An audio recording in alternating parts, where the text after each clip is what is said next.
Hello friend, आज का हमारा क्लास बीए फिफ्थ सेमेस्टर का इम्पोर्टेंट टाइप क्वेश्चन को लेकर है। पिछले वीडियो में हमने काफ़ी इम्पोर्टेंट क्वेश्चन को हल कराया था और इसी क्रम में आगे भी क्वेश्चन को हल कराना है और लगभग 300-400 क्वेश्चन आपको इसमें से बना कर देना है, जो हम लोग इसको कर रहे हैं। देखा जाए, क्वेश्चनों को देखा जाए।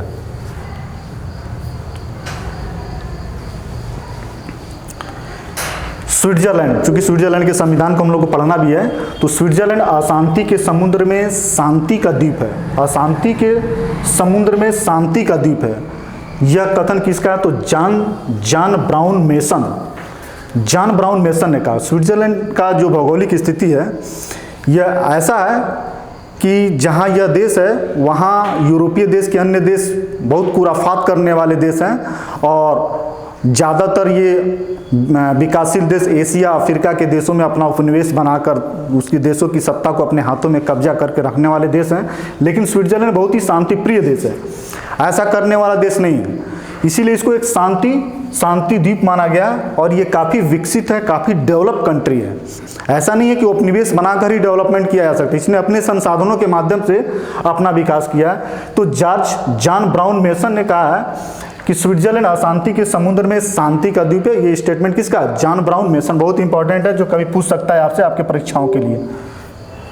अगला जो प्रश्न है, वर्तमान विश्व में कौन सा देश प्रत्यक्ष प्रजातंत्र का घर है? तो हमें पता है कि प्रत्यक्ष प्रजातंत्र मात्र और केवल विश्व के देश में यह है, स्विट्जरलैंड के देश में ही प्रत्यक्ष लोकतंत्र है। अगला प्रश्न देखते हैं, स्विट्जरलैंड में कितनी भाषाओं को राजभाषा की स्थिति प्राप्त है? राजभाषा, तो स्विट्जरलैंड में कुल 4 भाषाओं को राजभाषा का दर्जा प्राप्त है। ठीक है, अगला प्रश्न देखते हैं, स्विट्जरलैंड के सर्वाधिक लोग कौन सी भाषा बोलते हैं? सर्वाधिक लोग कौन सी भाषा बोलते हैं?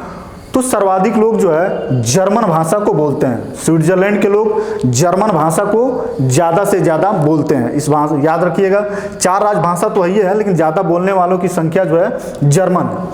अगला प्रश्न, स्विट्जरलैंड में संयुक्त राष्ट्र संघ, स्विट्जरलैंड ने संयुक्त राष्ट्र संघ की सदस्यता कब प्राप्त की थी? हमें पता है कि संयुक्त राष्ट्र संघ की स्थापना 1945 में हुआ था, 24 अक्टूबर 1945 में हुआ था। लेकिन स्विट्जरलैंड ने इसकी सदस्यता जो है बहुत देरी में प्राप्त किया था, वह है 2002। तो स्विट्जरलैंड एक ऐसा देश है जिसने संयुक्त राष्ट्र संघ की स्थापना के बाद 2002 में सदस्यता ग्रहण किया था। ठीक है, अगला प्रश्न देखते हैं, स्विट्जरलैंड की संवैधानिक महत्व का कारण, स्विट्जरलैंड की संवैधानिक महत्व का कारण क्या है? यह विश्व का सर्वाधिक प्राचीन गणतंत्र है, सही है। बहुल कार्यपालिका, सही है। प्रजातंत्र का आदर्श प्रतीक, सही है। तो स्विट्जरलैंड के संदर्भ में जो तीनों कथन है, ये तीनों कथन सही हैं। विश्व का सर्वाधिक प्राचीन गणतंत्र, वहाँ लोकतंत्र सदियों से रहा है। बहुल कार्यपालिका, वहाँ जो है शासन, जैसे भारत में शासन की सत्ता, वास्तविक शासन की सत्ता जो है प्रधानमंत्री के हाथों में, लेकिन वहाँ नहीं है। वहाँ 7 सदस्यों की एक टीम है जिसे संघीय सरकार कहते हैं। इसी के पास जो है क्या है? संघीय सरकार। इसी के पास कार्यपालिका शक्ति क्या है? निहित है। तो बहुल कार्यपालिका की व्यवस्था, एकल कार्यपालिका नहीं है। भारत में एकल कार्यपालिका है, लेकिन वहाँ क्या है? बहुल कार्यपालिका। उसकी एक विशेषता, प्रजातंत्र का आदर्श प्रतीक, चूंकि प्रत्यक्ष प्रजातंत्र है इसलिए उसे आदर्श प्रतीक के रूप में जाना जाता है। तो ये तीनों कथन जो है स्विट्जरलैंड के संदर्भ में सही है। अगला प्रश्न है, बहुल कार्यपालिका किस देश की विशेषता है? अभी हम लोग जो है स्विट्जरलैंड के संदर्भ में पढ़े थे कि क्या क्या विशेषता है। तो बहुल कार्यपालिका स्विट्जरलैंड की विशेषता है। बहुल कार्यपालिका का मतलब है 7 सदस्यों वाली क्या? 7 सदस्यों वाली संघीय सरकार। ठीक है, संघीय सरकार। वहाँ की जो कार्यपालिका शक्ति है 7 सदस्यों के बीच में रहती है, प्रधानमंत्री का नहीं होता है। ठीक है, कि एकल कार्यपालिका का प्रावधान नहीं है। अगला जो प्रश्न है, स्विट्जरलैंड के 1848 में निर्मित संविधान के अंतर्गत सर्वप्रथम पूर्ण संशोधन कब किया गया था? सर्वप्रथम पूर्ण संशोधन जो है 1874 में किया गया था। 1848 में बने हुए जो संविधान है उसका पूर्ण संशोधन जो है 1874 में किया गया था। बिल्कुल तथ्यात्मक प्रश्न है, इसको तथ्यों के रूप में याद करना और जानना समझने की इसकी कोई जरूरत नहीं है।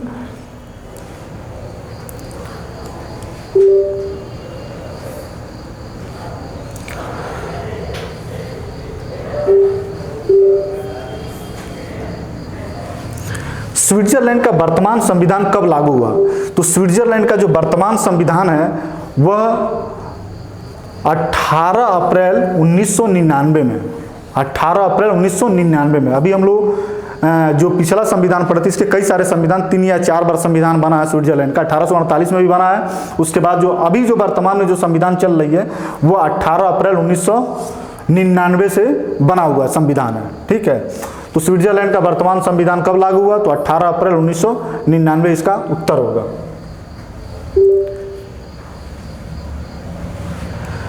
स्विट्जरलैंड के वर्तमान संविधान में कितनी धाराएं और अध्याय हैं? कितनी धाराएं वर्तमान संविधान को पूछा हुआ, 1848 वाला नहीं पूछा है।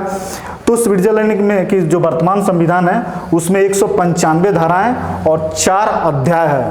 ये बिल्कुल जैसे भारत में 395 अनुच्छेद 12 अनुसूचियां हैं, इसी तरीके से यहाँ 195 धाराएं और 4 अध्याय हैं। इसको बिल्कुल याद करके रखना है। स्विट्जरलैंड के नवीन संविधान की विशेषता है। स्विट्जरलैंड के नवीन संविधान का मतलब 18 अप्रैल 1999 वाली जो संविधान है उसकी क्या विशेषता है? तो उसकी विशेषता है तो 195 धाराएं और 4 अध्याय, यही इसकी विशेषता है।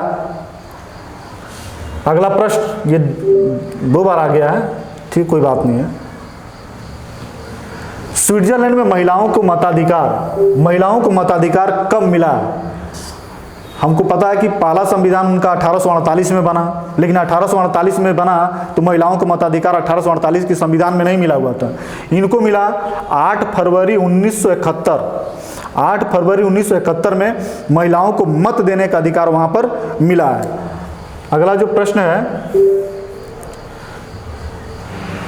स्विट्जरलैंड के वर्तमान संविधान के द्वारा कितने वर्ष की आयु प्राप्त नागरिक को मताधिकार प्रदान किया गया है? तो जैसे भारत में है वैसे वहां भी रखा गया है कि 18 वर्ष की उम्र पूरा करने वाले व्यक्ति को ही मत देने का अधिकार है। वयस्क मताधिकार की प्रावधान जो है स्विट्जरलैंड में भी है और भारत में भी है, ब्रिटेन में भी है, ठीक है, अमेरिका में भी है। अगला जो प्रश्न है, स्विस संघ में, स्विट्जरलैंड एक संघीय व्यवस्था वाला देश है, इसमें कुल कितने कैंटन या राज्य हैं? कैंटन या राज्य, जैसे भारत में कुल 28 राज्य हैं, ठीक उसी तरह की स्विट्जरलैंड के संघ में कुल कितने कैंटन है? तो 23। ठीक है, स्विट्जरलैंड भौगोलिक क्षेत्र से बहुत ही छोटा देश है, लेकिन उसमें कैंटनों की संख्या जो है 23 है, बहुत ज्यादा है। अगला जो प्रश्न है, स्विट्जरलैंड में किस प्रकार की व्यवस्था है? किस प्रकार की व्यवस्था है? यहाँ किस प्रकार की व्यवस्था से पूछने का तात्पर्य यह है कि किस प्रकार की शासन व्यवस्था है। 2 प्रकार की शासन व्यवस्था है, एक अध्यक्षात्मक होता है, नहीं तो संसदात्मक होता है। तो यहाँ पूछा है कि वह संसदात्मक या अध्यक्षात्मक। संसदात्मक नहीं है, राष्ट्रपतिवादी व्यवस्था नहीं है, संसदात्मक या अध्यक्षात्मक शासन व्यवस्था का समन्वय यही है। स्विट्जरलैंड, फ्रांस और श्रीलंका 3 ऐसे देश हैं जहां न तो संसदात्मक है न ही अध्यक्षात्मक है, बल्कि क्या है, संसदात्मक और अध्यक्षात्मक। भारत एक संसदात्मक देश है, ब्रिटेन एक संसदात्मक देश है, अमेरिका अध्यक्षात्मक देश वाला शासन है, लेकिन स्विट्जरलैंड, फ्रांस और श्रीलंका क्या है, इन दोनों को समन्वय वाला देश है। इसको ध्यान में रखिएगा। स्विट्जरलैंड तो पढ़ ही रहे हैं, साथ साथ श्रीलंका और फ्रांस की बात को भी ध्यान में रखे रहिएगा, कभी भी प्रश्न बना के आपसे पूछ सकता है। निम्नलिखित में से किस देश का संविधान उदारवादी दर्शन पे आधारित नहीं है? उदारवादी दर्शन पे आधारित नहीं है। ब्रिटेन में तो है, अमेरिका है, स्विट्जरलैंड है, चीन नहीं है। उदारवाद कहने का मतलब यह है कि पश्चिम के जितने भी देश हैं, वेस्टर्न जितनी भी कंट्रियां हैं, ज़्यादातर उदारवादी देश हैं, जहां मार्क्सवादी शासन व्यवस्था का कोई स्थान नहीं है। लेकिन चीन जो है, चीन में मार्क्सवादी शासन व्यवस्था है, इसलिए यहाँ क्या कहा जाएगा, उदारवादी दर्शन पर आधारित चीन की व्यवस्था नहीं है।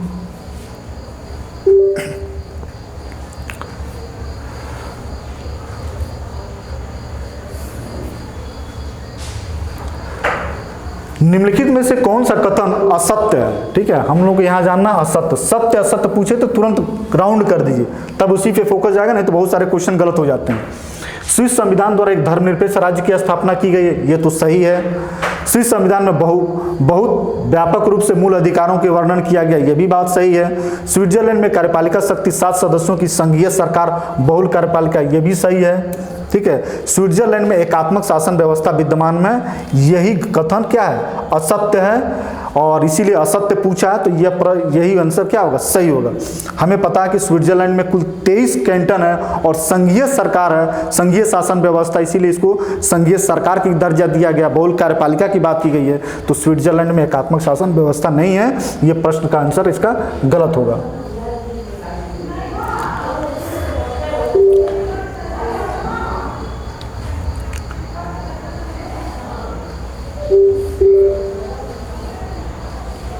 अगला जो प्रश्न है, स्विट्जरलैंड के वर्तमान संविधान की प्रमुख विशेषता है। क्या है स्विट्जरलैंड की वर्तमान संविधान? 18 अप्रैल 1999 वाले संविधान की विशेषता क्या है?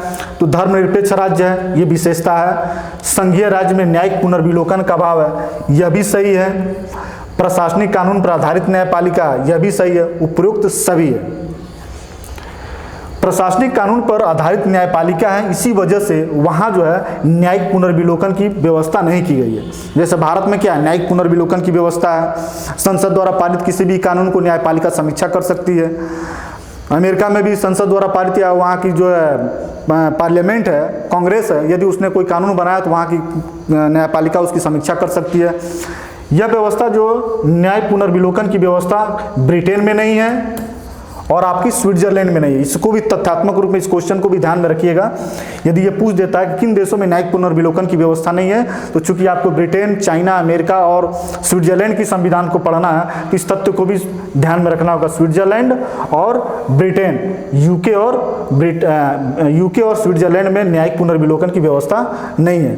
तो ये विशेषताएं जो दिया गया है, ये नवीन संविधान के संदर्भ में सही है। अगला जो प्रश्न है वह है, स्विट्जरलैंड के वर्तमान संविधान के किस अध्याय में मौलिक अधिकार का वर्णन किया गया? मौलिक अधिकार का वर्णन किया गया, तो वहाँ हमको पता है कि स्विट्जरलैंड में कुल 195 अनुच्छेद हैं और 4 अध्याय हैं। तो 4 अध्याय में जो प्रथम अध्याय है, इसी प्रथम अध्याय में मूल अधिकारों की चर्चा की गई है। भारतीय संविधान में कहाँ किया गया है? भारतीय संविधान के भाग 3 में किया गया है और स्विट्जरलैंड के संविधान के प्रथम अध्याय में ही मूल अधिकारों की चर्चा की गई है। इसके बाद अगला प्रश्न हम लोग देखते हैं, स्विट्जरलैंड में किसी भी व्यक्ति के साथ किसी भी आधार पर किसी भी प्रकार का भेदभाव नहीं किया जा सकता है। ठीक है, सामाजिक भेदभाव को रोका गया। सामाजिक भेदभाव के आधार क्या होते हैं?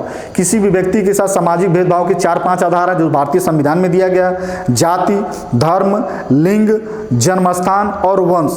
तो यहाँ भी वही है, जाति के आधार पर कोई भेदभाव किसी के साथ नहीं कर सकता है राज्य, धर्म के आधार पर भी नहीं कर सकता है, हमें पता है कि धर्मनिरपेक्ष राज्य घोषित है। लिंग के आधार पर भी जो है, लिंग के आधार पर भी कोई भेदभाव नहीं किया सकता, तो इसका आंसर होगा उपयुक्त सभी।